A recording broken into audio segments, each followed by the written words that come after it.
Hola, buenas tardes. Mi nombre es Roger Eduardo Jiménez Flores. Mi matrícula es AL06430, el lugar donde resido es Ciudad del Carmen, Campeche, México. Hoy estamos a 1 de febrero del año 2023. La carrera que curso es la licenciatura en Contaduría. Mi maestro es Carlos Colorado Morán y la asignatura es Impuestos a Personas Morales. Bien, por motivos del tiempo seremos breves, pero lo más claro y entendible posible este video, explicando diferentes puntos de la materia de Impuestos a Personas Morales en nuestro proyecto integrador, ¿vale? Para empezar vamos a contestar las primeras preguntas, ¿vale?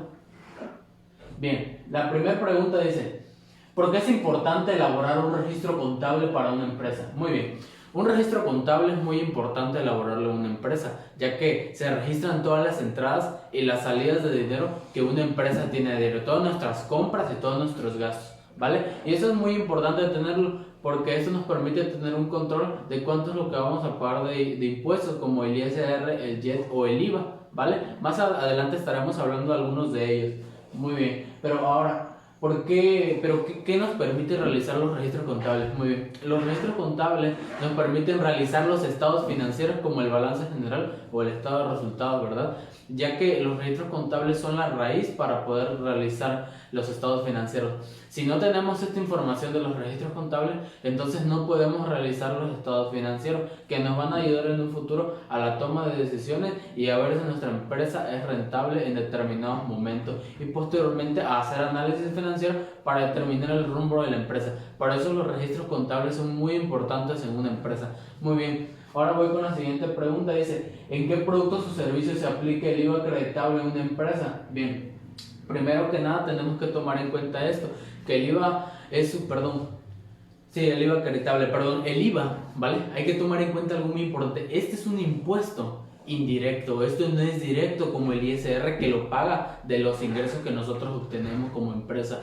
Este IVA, ¿verdad? Se paga de manera indirecta, el consumidor final es quien lo paga de manera indirecta, ¿verdad? Él es el que paga el IVA, pero ahora muy bien, este IVA lo pagamos por la compra de bienes o la compra de servicios, ¿verdad? Vale, mayormente productos como mercancías, ¿verdad? Servicios, etcétera, etcétera, donde nosotros tenemos que, por ejemplo, hacer las retenciones de IVA en dado caso que sean, por ejemplo, que nos presten algún servicio o cosas así por el estilo, ¿no? Pero ahora vamos a bajarlo un poquito más para que veamos algunos asuntos contables del IVA, ¿vale? Yo puse aquí un ejemplo de cómo se registra el IVA acreditable en una empresa, ¿vale? Por ejemplo, el primer asiento dice compramos mercancías por 40,000 al contado. Como lo estamos haciendo aquí supongamos que por el método de inventarios perpetuos, entonces la cuenta que utilizamos es un cargo almacén por 40,000 por la adquisición de mercancías. Y hacemos un cargo IVA acreditable porque los registros contables de IVA así nos los dicen, ¿verdad? En sus métodos de evaluación. Y hacemos una abono a caja por 46,400. En total, esa compra de mercancía ya no nos va a salir a nosotros 40,000, sino como el IVA nos va a salir 46,400 pesos. Muy bien, ahora vamos a la siguiente pregunta. La siguiente diapositiva dice, explica el procedimiento para retener IVA a favor en una empresa. Muy bien, este procedimiento es muy sencillo. Es muy importante tenerlo en cuenta, pero ¿cuál es el procedimiento? Muy bien, el IVA, normalmente tenemos la fórmula IVA cobrado menos IVA pagado es igual a IVA a favor o IVA a cargo. Pero en este caso el problema nos pide determinar el IVA a favor. Es muy importante saber cuándo se determina el IVA a favor. Muy bien, el IVA a favor se determina cuando el IVA cobrado es menor al IVA pagado. En este caso, cuando nuestro IVA pagado es mayor, entonces nosotros podemos determinar mediante una resta que tenemos un saldo a favor, ¿verdad? Siempre y cuando el IVA cobrado sea menor al pagado. Eso hay que tenerlo muy en cuenta, ¿verdad? Y ahora vámonos con la siguiente pregunta, pero antes de ello vamos a tomar un punto muy importante acerca de esta pregunta.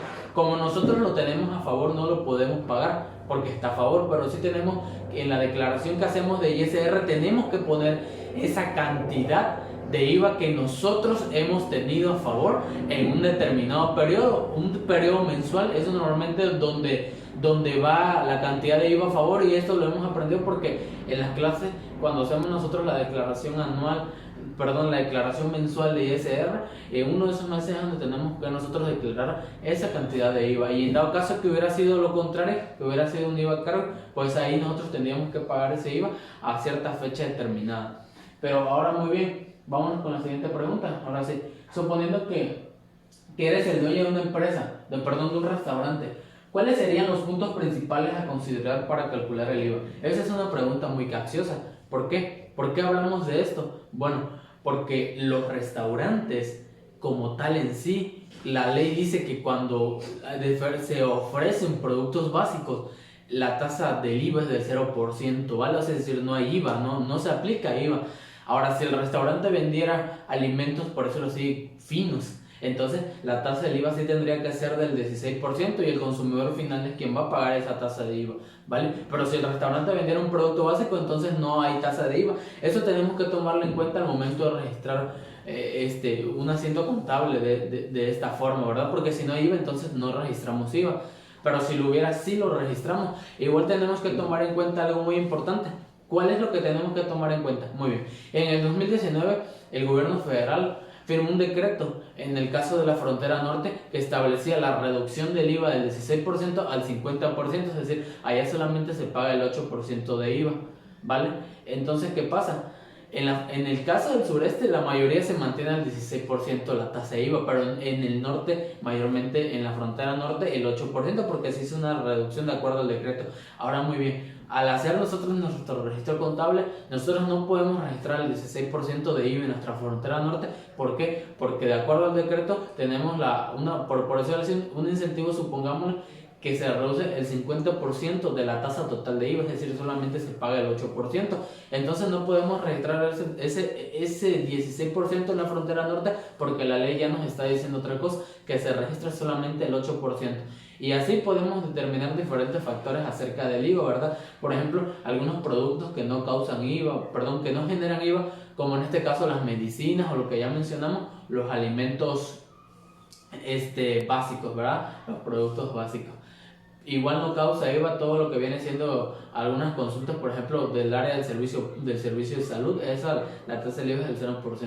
Todos estos puntos los tenemos que tomar muy en cuenta a la hora de realizar nuestros asientos contables de este impuesto, ¿verdad? Pero este impuesto es muy importante saberlo. ¿Por qué? Porque nosotros lo podemos explicar y todo, pero si no sabemos su registro contable, entonces no vamos a saber cómo registrar el IVA, ya sea acreditado o trasladado, o que al trasladado igual se le conoce como IVA causado, ¿verdad? Y para esto están sus métodos de evaluación de IVA, ¿verdad? En los registros contables de la T mayor de IVA. Muy bien, pues este ha sido mi periodo integrador, espero les haya gustado, gracias.